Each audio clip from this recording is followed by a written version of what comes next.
What if the future of food didn't rely on farmers, but algorithms? Welcome to AI farming.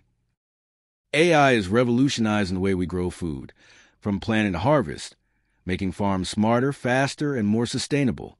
Let's explore how. AI in agriculture means using tech like sensors, satellite images, and machine learning to boost crop yield, reduce waste, and make decisions in real time. From drones that detect pests to robots that do the weeding, smart tools reduce human effort and improve accuracy. Think of it as a digital farmer that never sleeps. With climate change and growing populations, AI helps us grow more food using fewer resources, helping combat hunger and boost food security. All over the world, farmers are embracing AI, improving crop health, predicting weather patterns, and ensuring better harvests. The farm of the future is here, and it's smarter than ever. Would you eat AI-grown food? Tell us in the comments.